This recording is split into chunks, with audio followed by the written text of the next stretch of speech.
Wag na natin sabihin yung flood control scandal ay mas mahalaga. Pantay na. Pwede naman pong gawin. Sabay-sabay. Sabay kasi, importante din po yung flood control. Ah. Wag naman sanang gamitin yung isa na Opo. importante rin yung impeachment para Okay. pagtakpan yung mas malaking pagnanakaw. Trilyon ito eh. Ayun. Trilyon. Oo. At matibay ito. Ayan. Hindi ba ang presidente mismo nagsabi, mahiya naman kayo at siya ang nag-create Oo. supposedly independent commission on infrastructure. Ang ibig nyo bang sabihon ay nagkukunwari lamang ang presidente at ayaw din ng presidenteng malaman sapagkat papunta na sa Malacanang yung landas ng anomalya.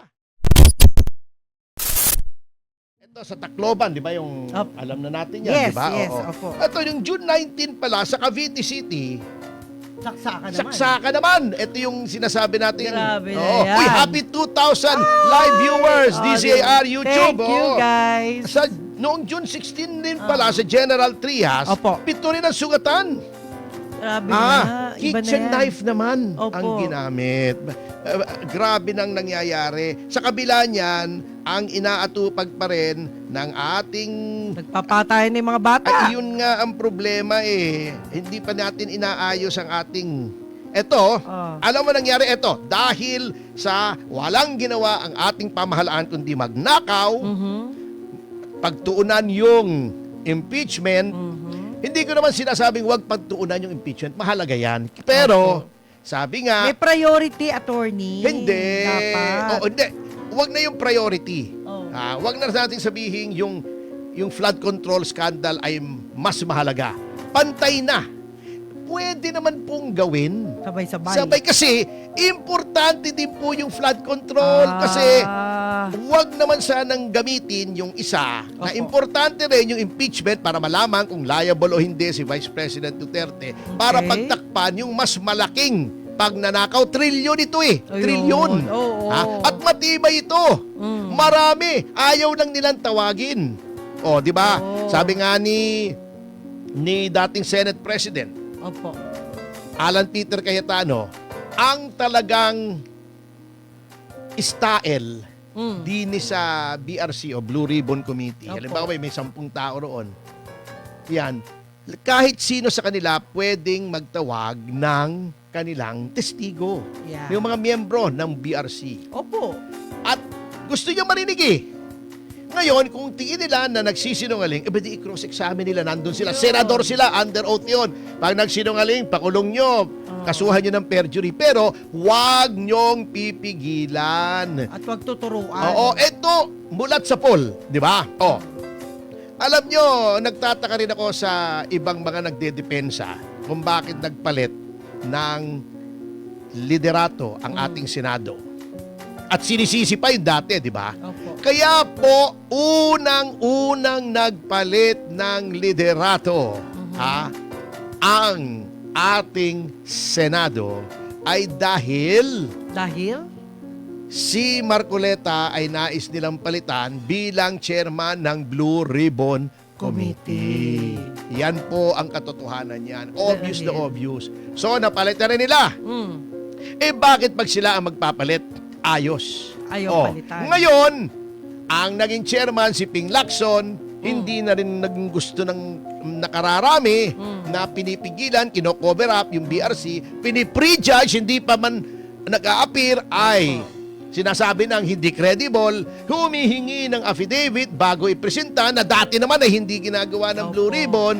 O, nagkapalitan. Bakit nung pinalitan si Marcoleta para sa mga nagdedepensa sa administrasyon, okay. Ba't nung pinalitan si Ping, pinalitan yung Senate President para malaman ang katotohanan sa BRC, hindi okay. Ayan. Hindi ba ang presidente mismo nagsabi, mahiya naman kayo at siya ang nag-create ng Yun. supposedly independent commission on infrastructure? Ayun, Ang ibig tama. nyo bang ang ibig nyo bang sabihon? Sa bihon. Masarap yung bihon. Ay nagkukunwari lamang ang presidente at ayaw din ng presidenteng malaman sapagkat papunta na sa Malacanang yung landas ng anomalya. Palagay ko hindi. Mm. Hindi, mabait yung Pangulo. Kasi, hindi. Kasi siya nga nag-umpisa, kaya tapusin dapat Eh yan. di nga, ang problema, Oh. sarsuela. Yun lang. Hindi sincero. Inumpisan nga niya. Oh. Anong ginawa doon sa Independent Commission on Nalusaw. infrastructure? ICI. Di ba may rekomendasyon Oh. na hindi sinunod ni Vince Dizon Oo na nga, kalihim nalusaw. ng DPWH?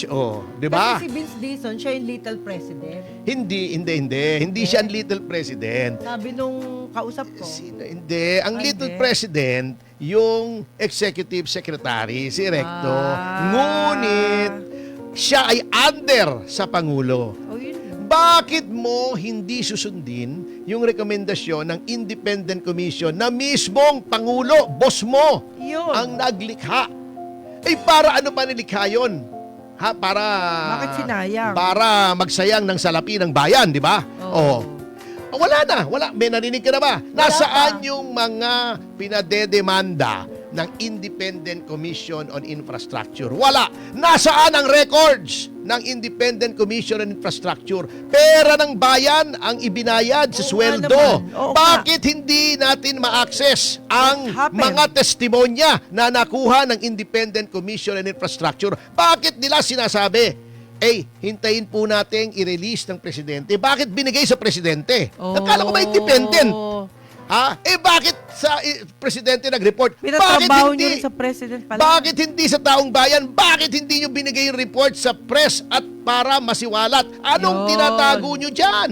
Di ba? Anyari. Iyan ang mabigat dyan sa Independent Commission on Infrastructure. Aray ko. Yan ang sinasabi ko. Ngayon, pinalitan nila ang Opo. liderato na naman at pilit na pilit. Oh. Nagpakulong pa sila. Hinabol pa nila si Bato. Oh. Pinalitan para hindi na si Alan Peter ang Senate President. Bakit? Sapagkat yung kapatid ni Alan Peter na si Pia Cayetano ang naging chairman ng Blue Ribbon, nagkaroon ng subcommittee para lamang sa flood control. Ang chairman naman ng subcommittee ay si Marcoleta na naman. Ayaw nyo na naman yan! Kasi papunta na naman sa inyo. Kaya pilit na pilit nyong pinalitan. Opo. Di ba? Plus, gusto nyong magkaroon ng control sa Senado sapagkat paparating na yung impeachment trial ni Vice President Sara Duterte, di ba? ganun pala. Kunyari pa kayo Sabi ko nga, uulitin ko na naman, Opo. at the risk of being repetitious, wag nyo na kaming paglolokohin, sabihin nyo na tapatan na. Para namang akala nyo, madali kaming lokohin. Anong resulta? Manang Juby. Walang... Anong nangyari sa ating stock exchange? Eto na. Sabi ka itong ating stock exchange nagkaroon ng OR 2.2% to finish the 5,991.37. Bumagsak sa anong average wiping ngayon out. ng stock exchange? Eto na. 5,000 Ayan. Ito na, 1,000. Hindi, nandyan. Finish 5,099. Bali, lumalabas po 2.2%. Hindi Para, nga. eto na. Mababa na sa... Pinababa na. Bababa na sa 6,000 points. Opo. Yun po ay psychological barrier, yung 6,000. May yun. epekto po yun, hindi lamang sa ekonomiya, kundi sa pag-iisip ng mga negosyante na Opo. parang sinasabi mo, di ba? Yes. Halimbawa, di ba may mga offer, special offer, yung psychological. Oo, yes. Adjusted their portfolios na. Psychological, di ba? Pag sinabi mong 100 pesos mahal, kaya yung iba, di ba? 99 pesos 99.99. 99 pesos and 99 centavos para hindi Para may magkaroon discount. para hindi 100, di ba? Psychological. Opo. Yan pong 6,000 ng stock exchange. 8.7 billion shares valued at 10.32 Kaya billion nga, changing. bumabagsak po ang Babagsak ating na. stock exchange dahil ito ang mga 104 ayan stocks. nariyan kung Ito bakit na, falling kung again, bakit. Hindi, 62. wag na yung technical na yan at hindi Oh. nila maintindihan yan. Ako hindi Ayan. ko naintindihan yan Pasay. mismo Pasay. Oo. Eto na, Oo. sa Pasay. Ako mismo hindi ko naintindihan kamote. Oo. Kasi ito ang nangyari dito ay Nandiyan na. ito, anong epekto nitong bumabagsak ang ekonomiya? Yan, Yun ating growth, 2.8% na lamang. Ubus Ha? na. Ang projection noon ay 3.9 na mababa pa rin Yes. Kontra mo sa Vietnam na 7% plus. Oo. Oh my God. Bumabagal ang paglago ng ekonomiya. Okay. Ang bilang ng mga walang hanap buhay ay tumataas.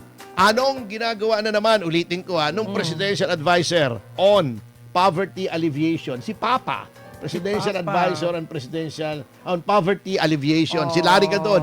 O wala! Anong ginagawa niya? Kung ano-anong sinasabi tungkol sa politika, hindi naman yan ang trabaho kung bakit ka sinesweldohan paring Larry Hindi naman dapat nagre-recommenda ka ng mga hakbangin para hindi lumala ang kahirapan. Ay, yan ang problema. Kaya walang nanonood sa show mo kasi Oh my God. kung ano-anong pinagsasabi mo, ayaw mong gampanan yung katungkulan di ba? humina. Tumataas ang presyo. Mm.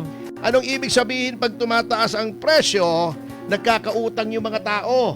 Anong nangyayari pag nagkakautang yung mga tao? Opo. Nagtitipid sila kasi babayaran pa nila yung utang nila. Yun. Kaya ngayon ang dami-dami mga apps nakakautang Up to 50,000. Ang Ang taas lang nga bilis. ng interest. Oo. Mataas ang interest. Mahirap din Ibig magbayad. sabihin yan, gipit ang mga tao. Huwag tayong matuwa dyan sa madaling mangutang na mataas ang interest. Mahirap Ibig magbayad. sabihin yan, kapit sa patalim na ang karamihan ng ating mga kababayan. Nakakaawa po. Correct. Yun ang nangyayari. Opo. Ngayon, yung presyo ng mga produktong petrolyo hindi naman na paibababa.